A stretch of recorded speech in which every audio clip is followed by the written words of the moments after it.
성경책을 펼쳐들고 첫 장부터 읽기 시작한 사람들 대부분이 30분도 못 버티고 포기합니다. 레위기의 복잡한 제사 규정, 끝도 없이 이어지는 족보, 내 얼굴을 가진 생물 곁에 바퀴가 땅 위에 있더라 같은 이해 불가능한 문장들. 교회에서는 성경 읽으라고 하는데 어디서부터 시작해야 할지, 이게 도대체 내 인생과 무슨 상관인지 모르겠거든요. 하지만 단 하나의 원칙만 알면 성경 66권 전체가 하나로 연결되는 거대한 드라마로 보입니다. 오늘 그 비밀을 공개하겠습니다. 먼저 성경의 전체 구조부터 파악해야 합니다. 많은 사람들이 성경을 읽다가 내가 지금 뭘 읽고 있는 거지? 라고 혼란스러워 하는데 그건 전체 타임라인을 모르기 때문이죠.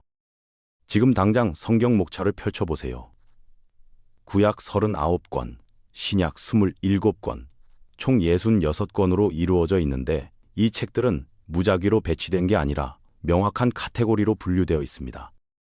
구약의 첫 카테고리는 율법서입니다. 창세기에서 신명기까지 5권으로 모세가 직접 썼죠. 토라 또는 모세오경이라고도 부르는데 인류의 기원과 이스라엘 민족의 탄생을 다루고 있습니다. 그 다음이 역사서예요. 여호수아부터 에스더까지인데 이스라엘이 어떻게 땅을 얻었고 어떤 지도자들이 나라를 이끌었는지, 그들이 하나님을 따랐는지 배반했는지를 기록한 책들입니다. 여기까지는 시간 순서대로 쭉 이어지는 이야기거든요. 그런데 여기서부터 좀 복잡해집니다. 시가서라고 불리는 카테고리가 등장하는데 욥기, 시편, 잠언, 전도서, 아가서 5권이 여기 속해요. 이 책들은 시간 순서상으로는 앞에 역사서 중간중간에 끼어 있는 겁니다. 예를 들어 욥기는 창세기 시대에 쓰인 것으로 추정되고 시편은 다윗 왕이 주요 저자였죠. 다윗은 역사서에 등장하는 인물이에요. 잠언과 전도서, 아가서는 다윗의 아들 솔로몬이 썼습니다. 이 책들이 따로 분류된 이유는 글쓰기 스타일이 완전히 다르기 때문입니다. 율법서와 역사서는 설정과 캐릭터, 줄거리가 있는 이야기 형식인데 시가서는 은유와 시적 표현으로 가득 차 있거든요. 지혜, 인생의 의미, 고통, 사랑 같은 큰 주제를 다루는 문학 작품에 가깝죠. 그 다음 카테고리가 대선지서입니다. 이사야, 예레미야, 예레미야애가, 에스겔, 다니엘 5권인데 선지자는 하나님이 선택한 메신저예요. 성경 전체가 완성되지 않았던 시절 하나님은 선지자를 통해 백성들에게 말씀하셨습니다. 이 선지자들도 시가서처럼 시간순이 아니라 역사서 중간중간에 등장한 실제 인물들이에요. 이사야, 예레미야, 에스겔, 다니엘 모두 역사서에 나오는 인물이고 예레미야 애가는 예레미야가 별도로 쓴 책이라 포함된 겁니다. 마지막 카테고리는 소선지서예요. 호세아부터 말라기까지 12권인데 이들도 역사서 시대에 활동했던 선지자들입니다. 율법서와 역사서가 거대한 타임라인을 형성하고 시가서와 선지서는 그 타임라인 중간에 끼어 있는 구조라고 보면 됩니다. 그런데 여기서 중요한 게 있습니다. 구약이 끝나고 신약이 시작되기 전에 400년의 침묵기가 있어요. 400년 동안 하나님이 선지자를 통해 백성들에게 말씀하지 않으신 겁니다. 그 침묵을 깨고 신약이 시작되죠. 세례 요한, 예수, 그리고 믿음을 가진 사람들을 통해 하나님이 다시 말씀하시기 시작한 겁니다. 신약의 첫 카테고리는 복음서입니다. 마태복음, 마가복음, 누가복음, 요한복음 4권인데 전부 예수의 생애를 다룬 전기예요. 다만 서로 다른 관점으로 쓰였죠. 마태와 요한은 예수의 직접 제자였고 누가는 의사였으며 마가는 바울의 동료였습니다. 바울은 신약의 많은 책을 쓴 강력한 초기 기독교인이고요. 그 다음이 역사서 카테고리인데 사도행전 단 한 권만 여기 속합니다. 교회가 어떻게 시작되고 성장했는지를 기록한 책이죠. 누가가 썼는데 누가복음의 속편이라고 보면 됩니다. 사도행전 다음부터는 바울 서신이 나옵니다. 로마서부터 빌레몬서까지인데 바울이 쓴 편지들이에요. 바울은 원래 이름이 사울이었고 기독교인을 잡아 가두던 사람이었는데 사도행전에서 극적으로 회심해서 기독교인이 됩니다. 그 후 여러 교회에 편지를 보내 격려했죠. 로마, 고린도, 갈라디아, 에베소, 빌립보, 골로새, 데살로니가 교회에 보낸 편지들이 각각 로마서, 고린도 전후서, 갈라디아서, 에베소서, 빌립보서, 골로새서, 데살로니가 전후서가 된 겁니다. 그 다음이 일반 서신인데 히브리서부터 유다서까지예요. 다양한 저자가 쓴 편지들이죠. 히브리서는 누가 썼는지 확실하지 않아요. 어떤 사람들은 바울이 썼다고 믿고 다른 사람들은 다른 저자를 주장합니다. 히브리서 다음은 야고보서, 베드론 전후서, 요한 1, 2, 3서, 유다서가 나오는데 베드로와 요한은 예수와 가장 가까웠던 제자들이었고 야고보와 유다는 예수의 이복 동생들이었습니다. 예수는 동정녀에게서 태어났지만 그 후 마리아는 계속 아이들을 낳았거든요. 야고보와 유다가 그 중에 있었죠. 이복 동생이라고 부르는 이유는 예수가 요셉의 아들이 아니라 성령으로 잉태되었기 때문입니다. 마지막 카테고리는 요한계시록인데 단독 카테고리예요. 하나님이 주신 마지막 예언으로 세상의 끝에 무슨 일이 일어날지, 예수의 재림이 어떻게 이루어질지를 묘사합니다. 예수는 처음에 겸손한 종으로 와서 하늘나라를 가르치고 우리 죄를 위해 죽으셨는데 요한계시록에서는 다스리는 왕으로 돌아와 나라들을 심판하고 땅에 평화를 가져올 것이라고 예언되어 있죠. 정리하자면 신약은 복음서, 교회 역사서, 바울서선, 일반 서신, 마지막 예언서로 구성되어 있습니다. 바울 서신과 일반 서신도 시간순이 아니라 교회가 탄생하고 성장하던 시기에 쓰인 거예요. 그래서 전체 타임라인을 보면 복음서들이 먼저 나오는데 이 네 권은 서로 겹치는 시기를 다루고 있고 그 다음 사도행전, 그리고 지금 우리가 살고 있는 현재 시점까지가 교회 성장기이며 마지막으로 요한계시록이 세상의 끝과 예수가 다스리는 새 시대를 묘사하는 구조입니다.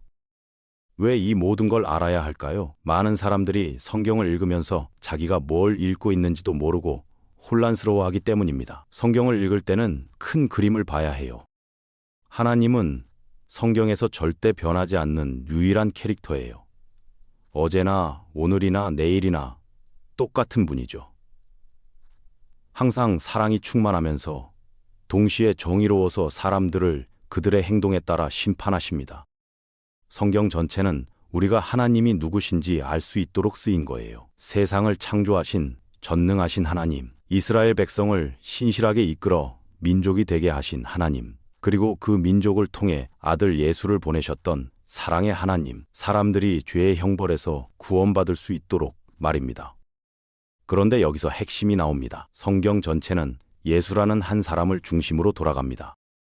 요한복음 1장 1절과 14절을 보면 이렇게 나와요. 태초에 말씀이 계시니라. 이 말씀이 하나님과 함께 계셨으니 이 말씀은 곧 하나님이시니라. 말씀이 육신이 되어 우리 가운데 거하심에 우리가 그의 영광을 보니 아버지의 독생자의 영광이요 은혜와 진리가 충만하더라. 여기서 말씀은 하나님이고 그 말씀이 육신이 되신 분이 바로 예수라는 겁니다. 성경에 따르면 예수는 하나님이 사람이 되신 거예요. 우리 인간이 하나님을 알고 이해할 수 있도록 하나님이 직접 사람의 몸으로 오신 겁니다.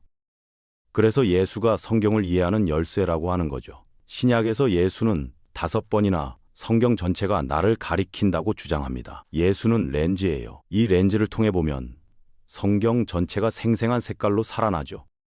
어릴 때 주일학교에서 모든 질문의 답이 예수였던 기억 나시죠?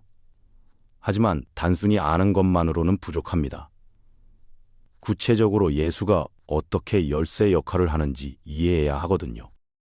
예수는 먼저 궁극의 예언자입니다. 하나님의 메시지를 세상에 명확히 전하는 역할이죠. 구약의 거의 모든 책은 예언자가 썼는데 예언자는 하나님의 말씀을 듣고 사람들에게 전하는 우체부 같은 존재예요. 하나님의 편지를 배달하는 사람이죠.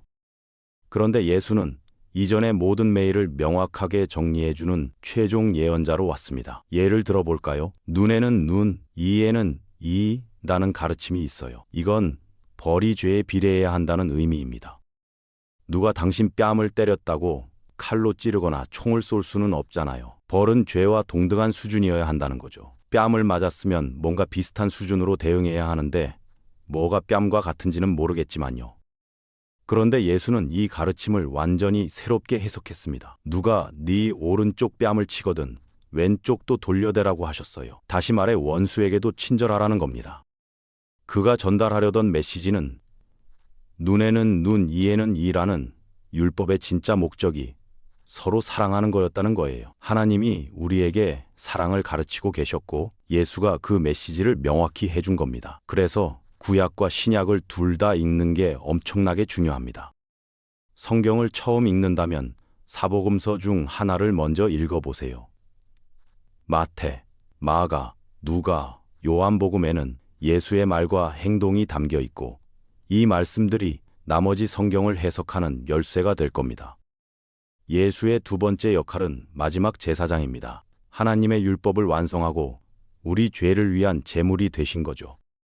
에덴 동산으로 돌아가 봅시다. 아담과 하와가 금지된 과일을 먹자마자 자신들이 벗었다는 걸 깨달았어요. 그때 하나님이 하신 일이 뭐냐면 완벽한 어린 양을 잡아서 그 털로 옷을 만들어 입혀주신 겁니다.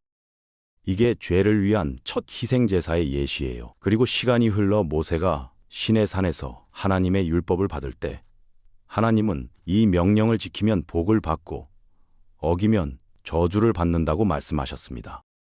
하지만 하나님은 백성들이 죄를 가릴 방법도 만들어 주셨는데 그게 바로 제사장 제도였어요.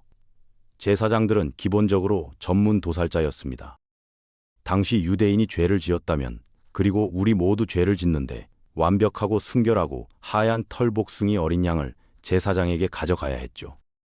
제사장은 그걸 죽여서 피를 제단에 뿌리고 기본적으로 구워서 바쳤습니다. 그러면 당신의 죄가 가려지는 거예요. 잠깐, 이게 나랑 무슨 상관이냐고요? 우리는 더 이상 제사를 드리지 않잖아요. 예수가 마지막 완벽한 제사장으로 오셨기 때문입니다. 예수가 이렇게 하신 이유는 세상의 모든 털복숭이 양을 동원해도 우리 죄를 제거할 수 없었기 때문이에요.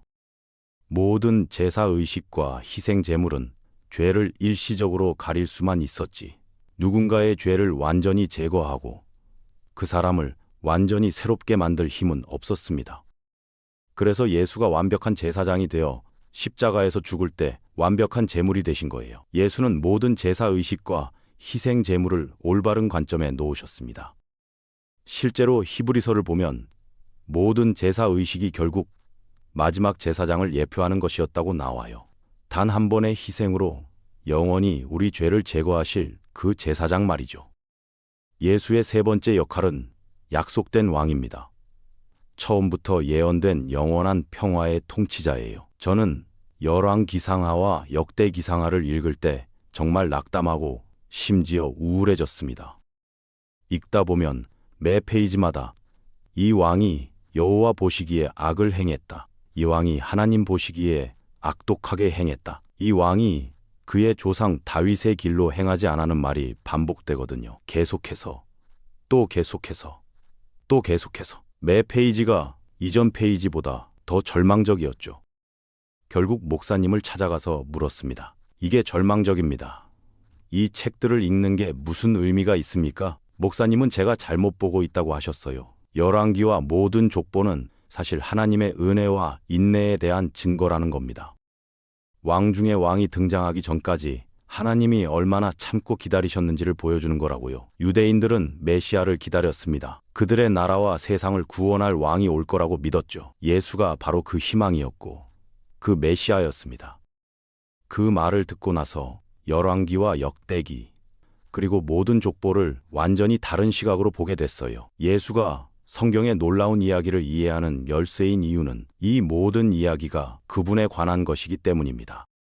성경 첫 몇 페이지는 인류가 하나님으로부터 분리되는 과정을 다루고 나머지 전부는 예수 그리스도를 통해 우리를 다시 하나님께로 데려오는 하나님의 계획이거든요.